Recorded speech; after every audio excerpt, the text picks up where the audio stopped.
For me, the proof of faith is the attractiveness of its adherence. And that's something to think about, right? Well, are you a shining example of the Muslim faith? Well, how hard do you shine?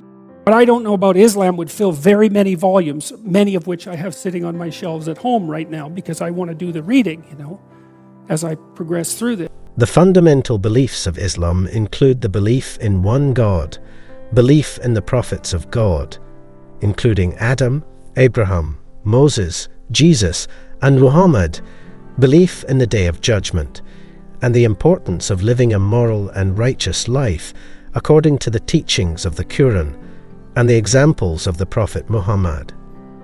Muslims believe that Shaitan has been trying to lead people astray from the path of righteousness. The best place to find Satan, let's say, is within. If you think the true enemy is in someone else's heart, then you haven't thought nearly long enough about the darkness within, and you have therefore fallen prey to the most subtle temptation of the ancient demonic spirit. So your best bet on the spiritual warfare front is to make of yourself and your Muslim practice something so admirable that the light shining from your well-constituted psyches and productive, generous, and wise actions is so intense that people convert to your faith from sheer admiration. There's a goal. Now, I read Infidel, and I really liked that book. My sense was that she was a heroine. Now, what that means in relationship to Islam, that's a different story, because she came out of a totalitarian, let's say, family structure in a relatively totalitarian society. And you could make the case that there's a correspondence between that and Islam, and you can make the case that there isn't. And of course, that's the critical issue. And so there's a couple of things that I can't wrap my head around easily in relationship to Islam. And so one is what I see as the failure to separate church from state. And that's a problem.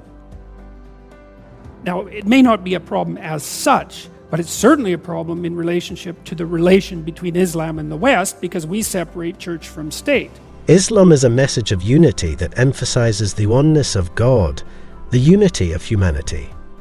Islam also promotes unity among Muslims by encouraging them to come together and work towards common goals. The acts of worship help strengthen the bonds between Muslims and create a sense of community and brotherhood. Islam promotes peace and compassion towards all human beings, regardless of their religion or beliefs.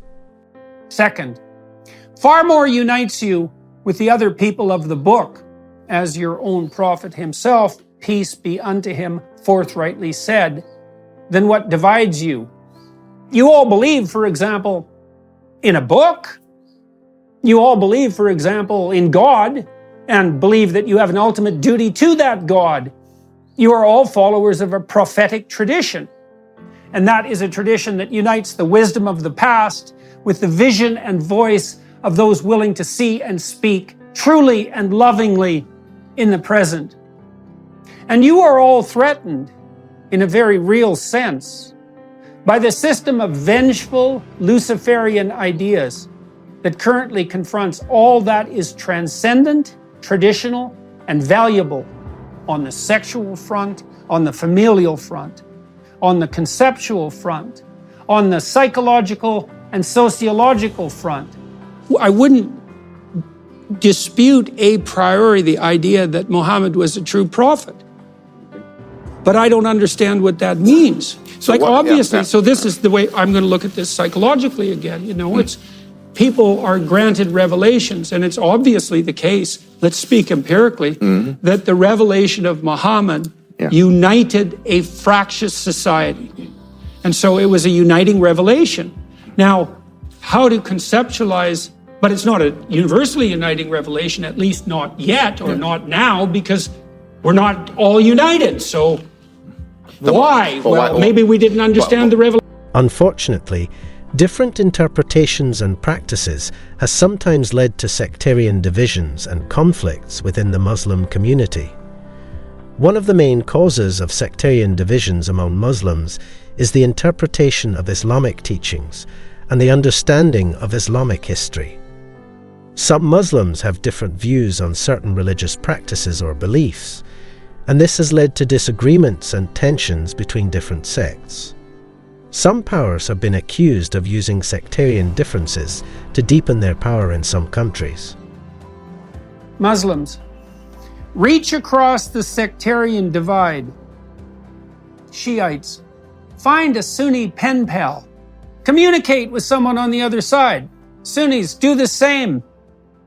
And then, maybe, reach out, tentatively, to a Christian, or even, heaven forbid, a Jew. I'm not very happy with the Saudi Arabs and the Wahhabis. I don't think they're our allies. I don't see how any Western woman can possibly think that they're our allies. And I'm not happy with the fact that the petrodollars that we send them are transformed in substantial part into the kind of propaganda that's definitely a threat to the West. And I'm not very happy with the fact that our politicians appear stupidly blind to that. Now, that may again be a consequence of my ignorance. It's certainly possible. But those are the sorts of things that I can't reconcile. And so, you know, I've also seen parallels between the ideas that I'm presenting here and other religious traditions, Taoism, Buddhism, Hinduism. It's harder for me to bridge the gap with Islam, and I'm not sure why that is. Is there someone in the Muslim world willing to build an electronic system to bring people from the Sunni and Shiite community together? A place where people of goodwill could reach electronically across the divide, person to person, and to formulate the kinds of personal, trusting friendships upon which a lasting peace truly might be founded? A place where Jews and Christians, willing and eager to open communication with their Muslim brothers, might do just that? There's a task for someone looking for a purpose, and it's an open invitation to do just that. If you build it, they will come. Islam is a diverse religion with different interpretations and practices among its followers. The 5 pillars of Islam are the essential practices that all Muslims must follow. Muslims believe that all human beings are equal in the eyes of God, and that no one is superior to another based on their race, ethnicity, or social status. If you have found this video informative, give it a big thumbs up. Don't forget to subscribe our channel and hit the bell icon to be notified of our future videos. Thanks for watching. See you in the next one.